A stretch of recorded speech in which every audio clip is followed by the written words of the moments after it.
Hi, Katie. Welcome to the show. Hi, thank you so much for having me. Thank you for being here.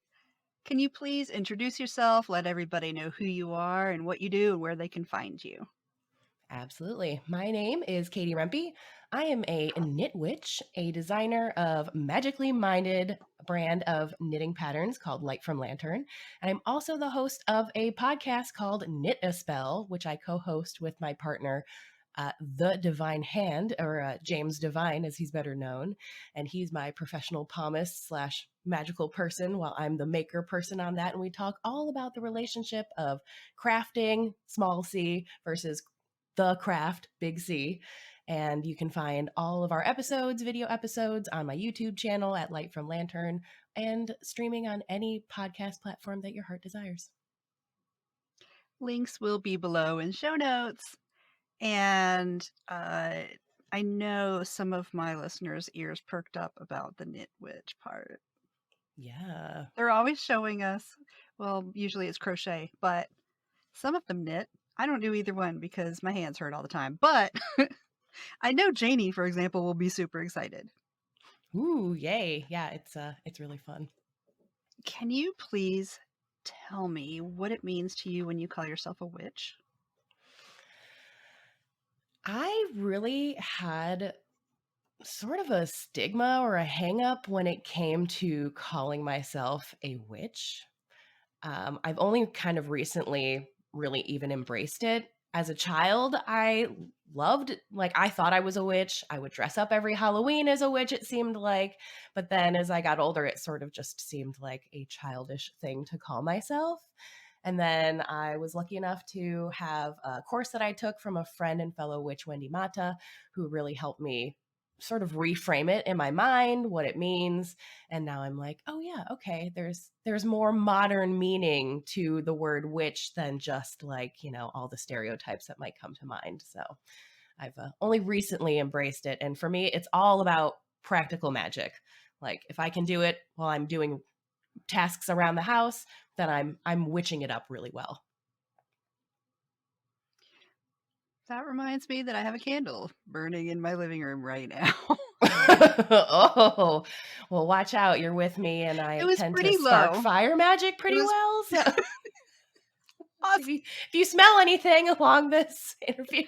Yeah, luckily I cannot turn off the smoke detector, the fire detector, whatever it is. I can't turn that off because it's wired into the house. Because I did try once when it went No. off at 3 o'clock in the morning, but it's fine. The cats will tell That me. is the worst. Nothing like a 3 a.m. wake up call out of a sound sleep that you think it's your alarm. It's not going off. It's coming That's from the what my husband house. thought. I was actually awake and burning a candle on purpose, but Oops. surprise, honey. Yay. Well, luckily it ended well. Yeah. Do you have any family history with witchcraft? Like, were you raised in the practice, or did they say you're crazy for saying you're a witch, a little kid? Not really. My folks didn't really think it was anything I was doing, quote, seriously. And they didn't have, I mean, they were both Christian Catholic situation, but that never really resonated with me. And so growing up, it was just, whatever I would consume from, TV and culture and whatnot. And so I had a very limited scope of what that was. And definitely the family unit was not any help whatsoever. Although as a child, I do recall making a book of spells with a couple of my friends, and we left off the word spell. So it was just the book of. And everyone else around us was like, oh, we know what that means. We know. And we were like, oh, we don't know what you're talking about. So I learned early Oh, that part of the allure is keeping some secrets to yourself. oh yeah. Can you introduce us to your practice? Like, do you have any regular things that you do throughout your day that you'll share? I wish I had this, like, great list of all of these magical things that I do throughout the day to inspire people, but I don't. I would say the best, my most ritualistic practices that I do are involve cleaning and taking time before I go to bed to read for a little bit. So they may seem kind of mundane, but those are really like my me times. And so every Friday I have like Tidy Friday. And so that's the time where I, vacuum the floor and clean the toilets and air my grievances and sweep them out of the house. So I've sort of, again, made those tasks that I would have to do anyway into these more magical, mindful practices, since like, why not habit stack? And then it becomes easy to think like, oh, I could also be doing the dishes this way, or I could also be doing this way. So it's been more about making things that I'm already doing more magical than adding in new items, because I love to overcomplicate things. And once I get to things, I'm like, okay, well, now I need to start making a list, and like it needs to be on this day and this time and for this long. And I need all of these things. And then I'm like, okay, well, I'm never going to do this because I'm just not going to make the time, or it's too overwhelming now for a task I set for myself. It's crazy. So yeah, that's where my routine comes in, is just keeping it simple and tacking it onto as many things as I'm already doing. And the reading, I feel like, is just my self-reflection in the evening, and my brain is always going. So if I don't do it then, I'll never get through all these books I want to read. So Yes, the ever-growing to be read stack. to be read, to be knit, we got them all. Yeah. How would you say witchcraft has changed your life?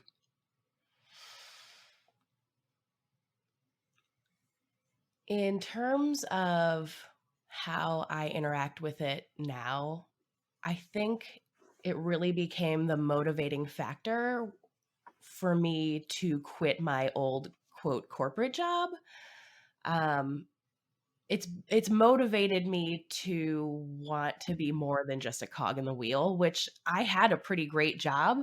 I was the creative director at a place that sold yarn. So really, if that's not in my wheelhouse, I don't know what is. But it didn't allow me to infuse my personality into the projects, because they weren't it wasn't my company. I'm working for the company, I'm representing the company, but it's not my company. And so if they don't want to go the way of having magically influenced patterns, then where am I at? So I just started to feel really unfulfilled.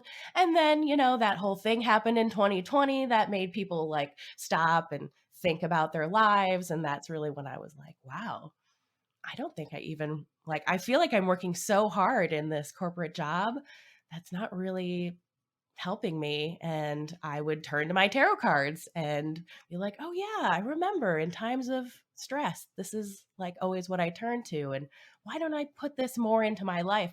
Just didn't ever make the time. So I was like, okay, I guess this is my sign to make a big jump, and I have no regrets. And here I am talking to you. So hooray, much Yay, welcome stuck in a back. meeting. What would you say is the biggest motivator in your practice, and has it changed since you first started? Oh yeah. Uh, Are we going to so count like, the childhood? yeah, I mean, compared to like back then, spells to me were poems that kind of were like cursing people. I read I watched The Craft and Hocus Pocus, and they weren't like witches blessing people necessarily. So that was just like my history was like, oh, they're not doing nice things to people. Um, so I've changed from like trying to want to do things at people for people to just really putting it back onto me, because I'm the only one that I can really improve. And to others, my perception of improvement may not have been accurate, for them living their lives. And so I've just been like, okay, practice on me, be the example you want to see in the world. And that's the best way to influence people, instead of just like telling them what to do, to just show them there could be another way and let them decide. So That's hard. awesome. Yeah. Just listen to me. Why won't you? Like, I know all the answers, right? Obviously, I'm right. Duh. Virgo. Okay. You'll find it out eventually. And then I've proven wrong. And so there you go. What is the biggest struggle in your practice? Oh, probably just Your face! consistency. Me, I'm the biggest Your struggle face when it just ugh. Hmm. Yeah, when you're faced with a hard truth, that was my face of hard truth. Yeah, it's I don't like it either. yeah, being regular, it's a struggle with my witchcraft. Not to let my own thoughts constipate me or stop me, I would say. Just Oh my gosh, this is me today. there you go. Yeah, and then, giving yourself some grace on the other side of it. Sometimes shit happens and you just got to deal with the moment, but eventually you got to like get out of the constant churning because you'll just die. You'll exhaust. Reach for the Yes. life jacket. Yes. Float for a Yes. while. But it's, again, it's so easier said than done. Speaking of all the super fun stuff, how do you deal with imposter syndrome? Oh, okay. So I recently read an article that completely changed my whole perception on imposter syndrome. It talks about how at a certain point in our practice, our craft, our skill, whatever, we reach a point of education where we have just sort of forgotten the journey of getting there and all the work we've put in there. So it'll be like 10 years later after you've really started working on whatever the thing is. Let's just use knitting as an example. I, as a knitter who has been knitting for decades, really need help being reminded about the beginner steps, the easy things that people get tripped up on. And so what really is happening is you're not really an imposter. You're just sort of forgetting all of the work that you've put in. And so reflecting back to be like, oh, this is like a real beginner. They don't even know what the needles are called, right? Let alone how to do the knitting and do a design and all of that stuff, which is where my mind would go, like so further away. So for me, imposter syndrome is a great thing to have because it's a sign Oh, that you have really progressed more than you're even aware of in your craft. And so for me, I find the best way to sort of counteract that is to find a new aspect of whatever the thing is to bring into it to re-excite you about whatever it is. So, like, if you have always wanted to embroider a little bit, guess what? You can bring that into your knitting. And now all of a sudden you're like, oh, I could be embroidering things around the hems or a cute little design here. And I never thought about that before because I didn't have the skill to apply it to this, big medium that I already know so much about. So for me, imposter syndrome is a good thing. You just need to recognize that it's helping you and just reflect back a little bit on how far you've come. that's so good. Holy crap. Because you clearly Holy know crap. what you're talking about.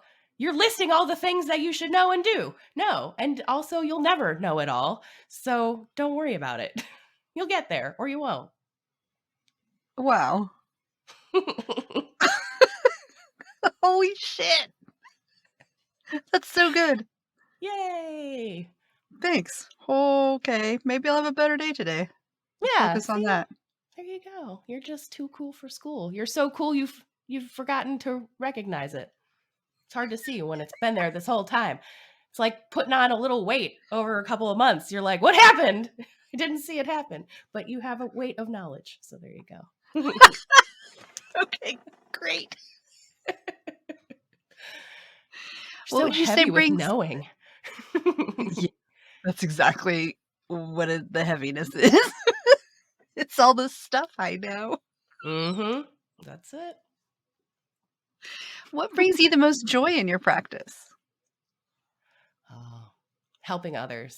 I think for me, I've always really enjoyed teaching just in general. So to show people how I've really embraced and just love the connection between magic and knitting and how, again, you can make the same things that you're doing into a magical act just by reframing how you're doing it and when you're doing it. So like if you want to knit a scarf for healing, then you only knit it while you're thinking healing thoughts. You know, a lot of people might say it's like a prayer shawl or something like that. And really, what's the difference?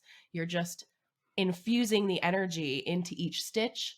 And so my patterns are all about like, oh, here's a way to do it with color magic. Here's a way to do it with stitch magic. You know, maybe every bobble has a wish, that kind of a thing. So when I can see that like aha moment in my students' eyes, like, oh, okay, you know, part of it is, oh, this is way less magical, mystical than I anticipated. It's a lot more like, oh, okay, these are more practical ideas and magics. And I'm like, yeah, that's all where I'm at. So probably not going to help you be a medium, like the medium scarf or something. But you know what? Maybe if you're super sensitive, maybe it'll get you there. I don't know. So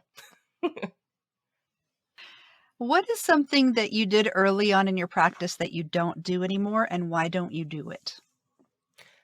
okay. So as I alluded to before, a lot of my early spell casting was all hexes and curses in my eyes. And so over time, I have realized, you know, not building the most goodwill, perhaps, doing something like that.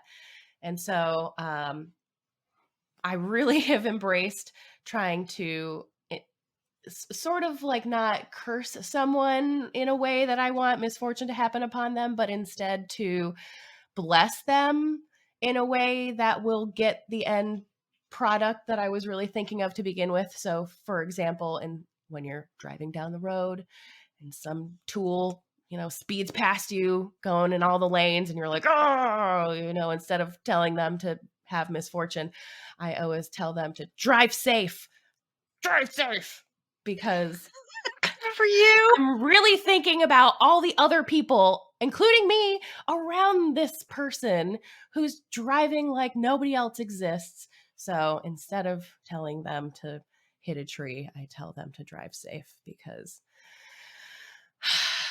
Good for you. it's just Good easier for for us. everyone. Yeah, Good, I know. yeah, It's good for stupid. everybody around you. It's not like the most satisfying in the moment, but you know, later you feel better about it. I do anyway. Speaking of tools,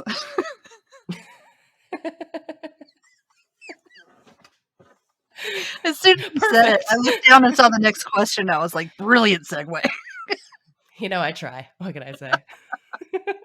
What's your favorite tool in your practice? Not necessarily a physical object. It can be an idea or a song.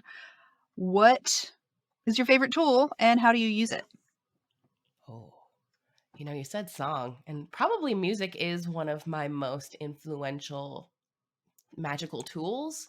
I do like sort of like a bibliomancy in a way, but it'll be like, oh, now I'm hearing this song with this specific line that I've never heard before. And then suddenly that's like the message, answer, or whatever that I've been sort of looking for, searching for, waiting for. Um, but in terms of like physical tools, that would be my amazing travel steamer. As a knitter, I'm always having to block Oh, projects. So, like, just like a physical garment steamer. It's little, you can travel with it anywhere. It also is a great way to use magical waters as a way to like purify the final project or reset the energy or cleanse the energy or infuse it with energy, whatever. That's a way that you can use it without messing up your iron. So maybe don't put in like essential oils or stuff like that that might clog up your actual machine. But just being able to apply intentional water in a way that just reignites, washes out, and resets the project itself. I find that to be one of my best unintentional magical tools. that's cool. Mm-hmm. I love individual stuff. Like, I love that. Yay. Can you pick out one decision that you've made that changed the direction of your life, and what was it? So I ended up with my dream job of sorts, the creative director at this yarn place, only by way of making a decision that I almost didn't do because I thought it was silly. And so that's a sign for everyone. If you think it's silly, just do it because you never know what will happen. And it all was involving a project runway style knitting competition that I had done many years ago. It was a whole thing. Much harder to knit garments in a quick amount of time than Oh like my sew them, gosh. as it turns out. Yeah. So, and as a person who also went to school for fashion design, I was like, this is crazy. But we did it. Yeah. Yeah. It was, gosh, fiber, the fiber factor. That's what it was called instead of Project Runway. The fiber factor.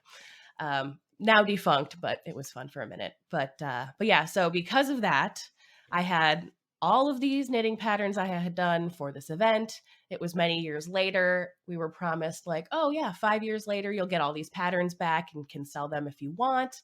And so I was the person like, oh, I wonder if they've kind of forgotten about that.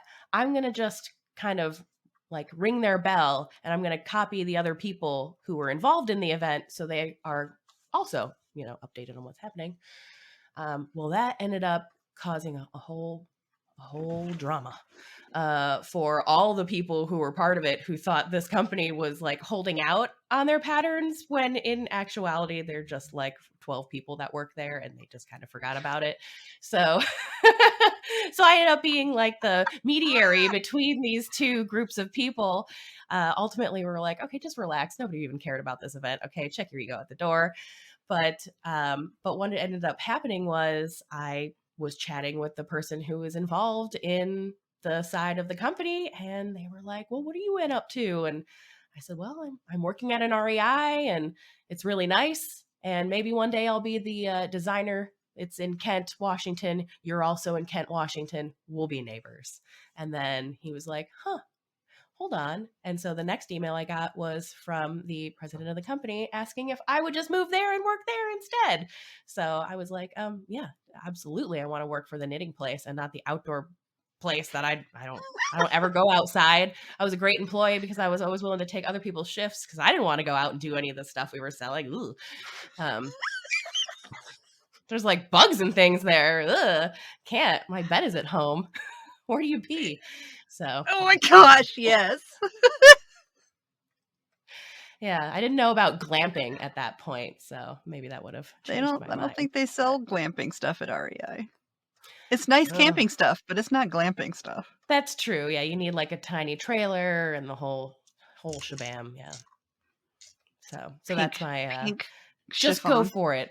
Just go for it moment. You might think it's silly, just trying to mediate over a bunch of knitters who think they're designers, but That's cool, though. That's really cool. What a good but story. don't lose your head.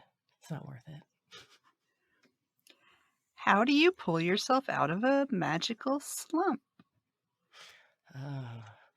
I tend to find that my magical slumps, my crafting slumps, and and just like they're all tied to any time I'm just generally depressed or overwhelmed.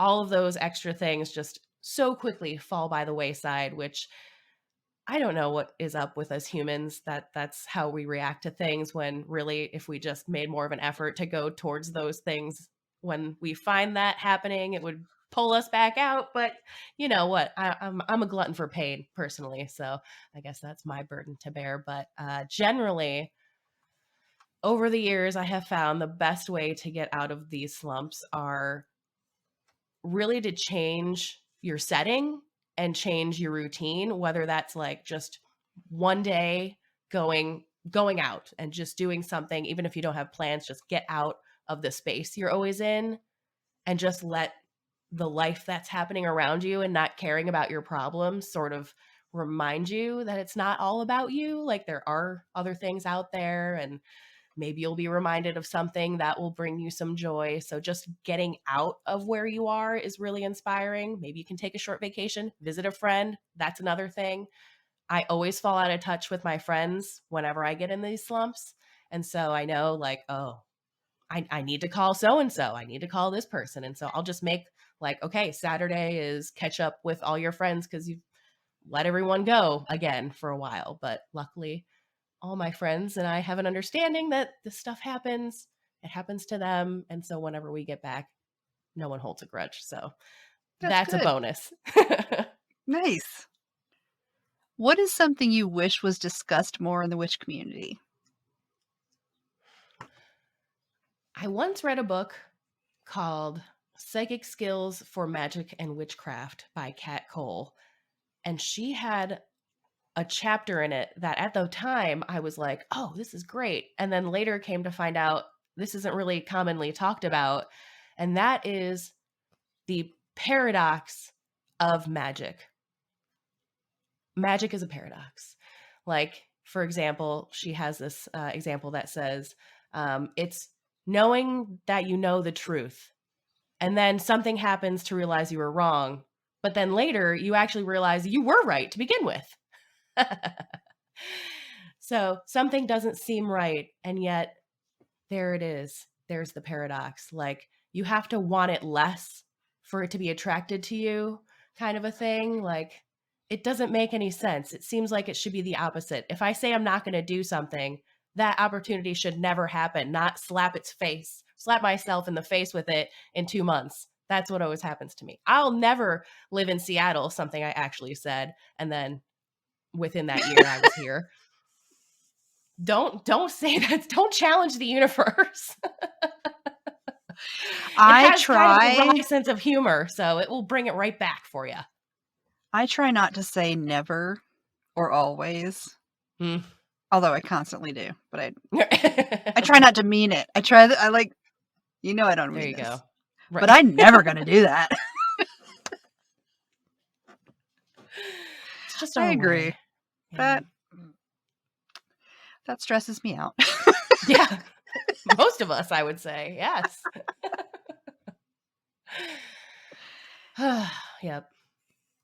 Think of the 3 biggest influences on your practice, whether it's a person or kind of like the tool thing. It's a person, an idea, a pet, something that has influenced you and your practice, and thank them for what they bring to your practice.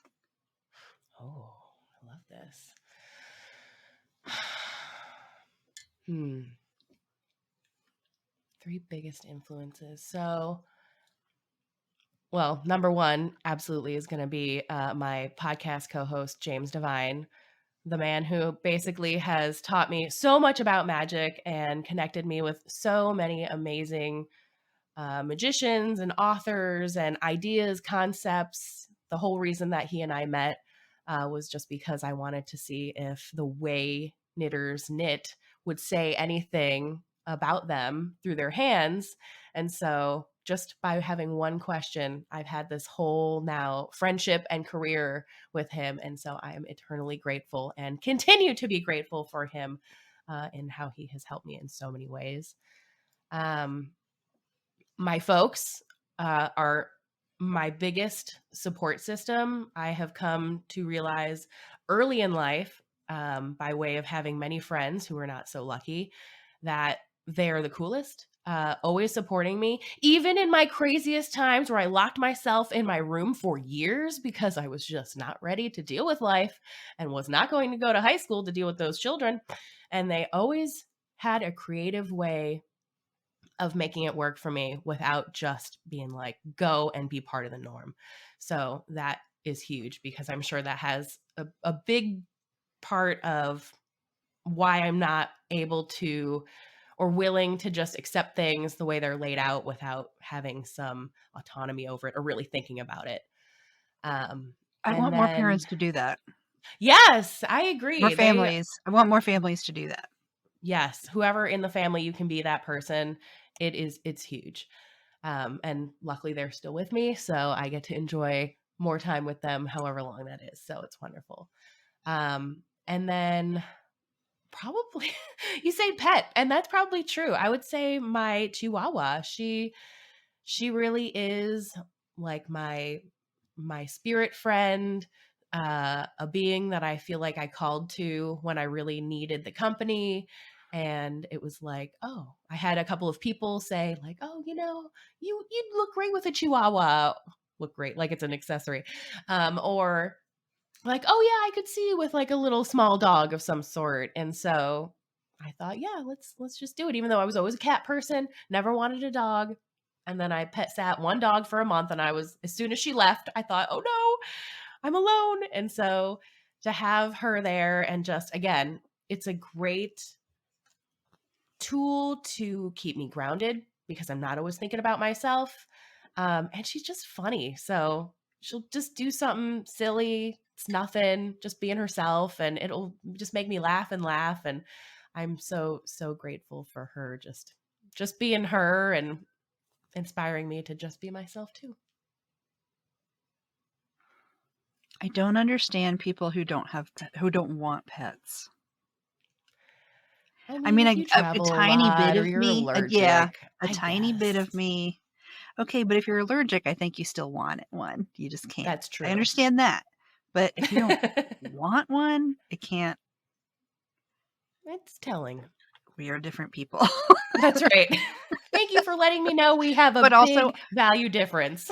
also, I can't keep plants alive. So plant people probably don't know what the hell is going on with me in that way. And Oh, all my no. friends are talking about their gardens and getting ready for it. And I'm like, I don't know. Oh, that's Okay. another, I hope like, the you got stuff to start outside doesn't somewhere. die. I once took a class from a master gardener, and the best piece of advice that she gave me was, yeah, even my stuff dies. Like, don't worry about it. Stuff dies. It just dies. And so I'm like, well, if you, person who's been doing it for 30 years and teaching classes, and you're just like, yeah, it's just part of the learning experience, or sometimes they just die. I It's hate a that. great way to be faced with mortality. Well, On maybe a that's my level issue with scale. it. It's not your fault. Okay, Kim, it's not your fault. Sometimes they just want to go. Yeah. Sorry. Also, I really like death. Is that a thing we should have talked about earlier? Oh, well. I'm terrified of that. Yeah. It's just the other side of this. It's probably better, I hope. No? Well, I mean, not saying I that I'm don't in a know. rush to leave I don't. here, but Okay, I have OCD, which kind of makes me a control freak, and I don't know what that is. I don't have any control over it, and I hate it. And nobody does. It's not like that's there's right. something I could learn to fix. I hate that. Oh, here's your thing to learn to fix. Oh Stop God. worrying about it. Just don't worry about it. Don't worry about it. Oh, You okay. can't do anything about it. Just don't worry about it. Okay. I'll just quit that Yeah. thing. Just think about rainbows and butterflies and how they all die at some point too. Yay! Wow. Oh, sorry. Too much? Just kidding. Okay, besides this scary stuff, what advice do you have for someone just starting out? Oh. Um just take things one step at a time. And like I was saying before, give yourself grace at anything you're new at. Don't compare yourself to people writing the books. They are dealing with imposter syndrome because they've had all of this thing. You don't even know enough to have imposter syndrome yet. So just enjoy the process of learning. Be the fool, really enjoy finding what it's a huge scope, magic and all of this stuff, and it has many facets and many practices and all of this stuff. You don't have to belong to any of them. You can mix them up whatever you like. I say just go towards the things that you're really excited about, and as soon as you find something that kind of rubs you the wrong way, and this is part of like getting to know your preferences, your intuition, just don't waste your time on that, knowing that maybe later that will come back because you might just not have enough experience to know that this is a helpful thing. Right now, it's just scary, overwhelming, whatever, because we don't know about it. So, and if it's scary to you, do a little research about it. Like, don't just jump into the pool if you can't swim. Just do a little bit of research. Like, what is this about that is making me scared? Death or some practice or whatever, tarot cards, whatever the thing might be, and see like, oh, okay, now that you get a little bit of education, that's typically, at least when I find, that the fear starts to leave, because the fear is usually just the unknown. It's the opposite of excitement. So if you can get into feeling excited about your fear, you'll have it made, pretty much. If you're going to die in 2 minutes, you should do something about it. But generally, like, most things aren't that severe. I have seen people get really worked up over knitting, which is something you can just pull out and do again. So, like, it's okay. It's not going to kill you, probably. Again, I'm not trying to challenge the universe here. I'm sure it'll find a way if it wants to. Maybe don't ask that part of the question. Yeah, how can knitting kill me? Don't ask that one. Yeah. Let somebody else think about that. Good call. Yes. Who do you think I should have on the show? Oh my gosh. Talk about a difficult question to answer, because I, again, through my podcast, have had the pleasure of meeting so many awesome people, magical practitioners and makers and authors. And isn't it wild how they just say, sure, I'll talk to you for an hour? That's insane. I'm always like, okay, great. Yeah, let's do that. Great. Yeah. But I also assume that everybody wants to talk to me until they prove me wrong. And then I'm like, that's fine. There's other people. So maybe I have a crazy amount of confidence / disillusion or whatever it is. I don't know, but it works. It's a bit of both. I think you have to have it. Okay. So I've enjoyed, everyone that we've had on, and you've actually had on many guests that we have also interviewed: Nicholas Pearson, Rachel Henderson, so many awesome people. I don't think, who I didn't see on your list was Lilith Dorsey or Brandy Williams. Is that ringing any bells for you? I've not had them. Okay, yep. So Lilith Dorsey is an amazing author. One of her more recent books was Water Magic, which was so great to hear her talking about water magic. And then Brandy Williams is our resident expert on all things cord magic. She literally wrote the book on it. And so talking to her, we always have an amazing time being like, oh, how can we make yarn and string more magical? And what applications can we use for it? And so I think you can go so into depth. I am getting more into like growing the thing, and then like the actual fabrication process of like a pen that starts when my chickens hatch an egg, and I'm going to use one of their feathers so their entire life cycle until they molt. I'm like feeding all this magic into it, and I know you can do it with cotton and wool. That's so cool to me. I love that. Ooh, and have your own localized feathers. Yes. I'm listening to chickens right now because I just hatched 5 new babies. I'm excited. And I was coming in to email you a picture because I knew I was going to talk. I was going to be like, look how freaking cute these things are. Oh my God, baby chicks. Yes. I'll send you an email. I'll email you a picture after this. Well, maybe you also want to talk to Pamela Chen. That was, she's another magical maker that she did a tarot deck and a bunch of books, I think. But she also has a bunch of chickens. She lives in Las Vegas, and she's always got her chickens out that she's talking about and strutting around with in Las Vegas. So that's funny. So cute. I love a chicken. Is there anything else you wanted to talk about? Anything I didn't ask you that you wanted to bring up, or any questions you had for me? Ooh, what inspired you to start this podcast? I am nosy. And also, I have a business, and I initially thought, oh, this is going to be totally about my business. I'm going to mention my business every 20 seconds on this podcast. And it just turned out to be really fun. So now that's kind of as an aside. Oh, by the Yeah. way, it's brought to you by blah, blah, blah, which I didn't Yep. even do until like the past 3 months, 6 months. Time doesn't stick in my head very well. I didn't even start doing that until recently because it's just fun.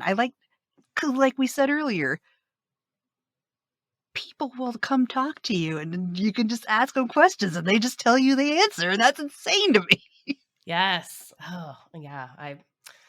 I very much sympathize with that. I have the same need to ask people questions, and I'm just curious. Like I always say Hmm. it's not like I don't care, but I really don't care. Like I'm just curious. I just want to know whatever it is. Yeah. So yeah, no I judgment. like knowing stuff Yeah. Oh, and I'm well, that's nosy. great. Yeah. Well, you're good at interviewing, so I it's want to hear all nice. the weird stories of how you got in trouble for hiding cats in your closet as a child. Whatever. I want to hear those stories. I love that. I didn't do that, but I wish I did. That would have been genius. I really wanted cats as a kid, and I just never was able to get one. I did it So, with mice.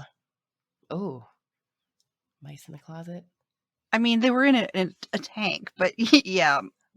I see. And Yes, guess what? they were in an Don't buy a enclosure. male Yeah. and a female mouse when you're 12 Oh, and put them in sometimes a they tell closet. you it's two females or whatever, and then the next morning you're like, "What are these? There were little erasers moving around in here." Yep.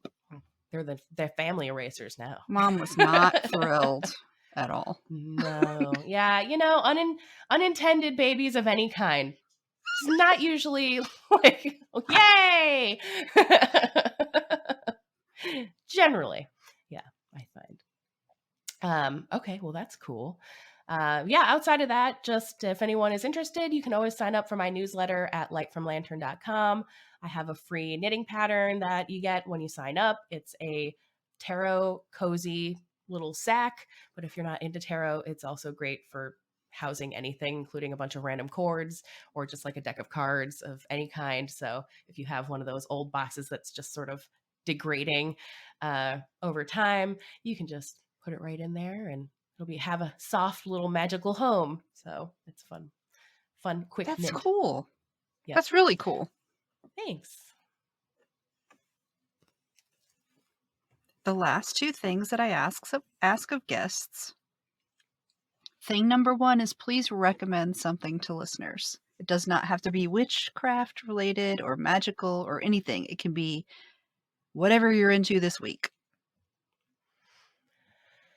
I would say don't believe everything you think. That's always one that I kind of go back to. Like, just because you think something is true, um, it it it might not be. Whether that's from just your self perception of yourself, like, oh, I'm feeling fat, lazy, whatever. Um, that's it's usually not true. Uh, if you just think about again, if you think about it from you helping your friend as opposed to yourself, you would never stand for the things that you let Mm-hmm. yourself do to yourself. Yep. So I think don't believe everything you think kind of falls in line with that. That's a good one. Mm-hmm. Again, that's another area where life will prove you wrong. So, so don't tempt it. And don't call it in by thinking about it all the time. That's right. Say what you do want, not what you don't want. That's a hard one Yeah. too. Manifest that shit, as they say. Indeed. Yes. The last thing is please tell me a story. It can Okay, be anything. so It doesn't have to be witchy. It doesn't have to be a story about you, although those are what I prefer because it's funner. yeah, I get it. Um, so I don't have a lot of like crazy metaphysical experiences or anything, but I have one where I was in my senior year of college and it was fashion school. So I was there at all hours of the night, all weekend long, doing all of this amount of work that probably didn't pay off in the end. But, my dedication at the time seemed worth it. So whatever. And so it was a 3-story building, this fashion building, and it was founded by 2 gentlemen who we used to joke were buried in the basement where all the fancy clothes were kept in the vault. And so, there were like metal busts of them out in the corridor area. And I remember coming down one night, ready to put my stuff away, leave for the evening. We had these lockers. I was the only one there, only one on the floor. And I'm putting my stuff away. And I just hear my name, Katie, whispered out on the side of my ear. And so I look over and I'm like, oh, there's someone messing with me, or there's someone coming down the stairs or whatever. There was nobody there. Nobody there. And I thought, okay, well, it's time to go to bed. That's what's happening here. You're sleep deprived. Don't worry about it. And so I go home. The next day, I happen to chat with a friend of mine who's also in the fashion school. And I said, craziest thing happened last night. I thought I heard one of the guys whispering my name at me. And ha ha ha. And she goes, I thought I was the only one that happened to. Hate it. And I was like, okay, well, either we've made a thing happen by thinking that these people haunt this place, or I don't know what's going on, but that's my favorite story is, this thing that probably didn't happen. Oh yeah, no, that happens to me all the time here. Oh. Great. Huh. Okay. So if you think you want to talk to ghosts, really consider, do you though? Yeah. It was creepy. Yeah. Well, thank you so much for being on the show and for the stories. It was really nice talking to you. I really had a good time. Yes, me too. Thank you for having me on. And I will see you on Instagram. Okay, bye. Katie. Bye. Welcome to Hive House. Y'all, I had to run to the chicken room to get the charger for the computer during her story. So when you see this, if you see my face looking more and more anxious as her story goes on, that's why. Counting down the minutes. 5%. It's at 1%. Oh my god, it's at 4%. Oh. We've all been there, Gotta catch an Uber, but you only have 1% on your phone. That's never oh my good. Gosh. Yep. So Thanks, the first technology. thing, yeah, I know. Now life is real weird. It's supposed to help us, not give me an anxiety attack. We're gonna pick a card. Say when. When?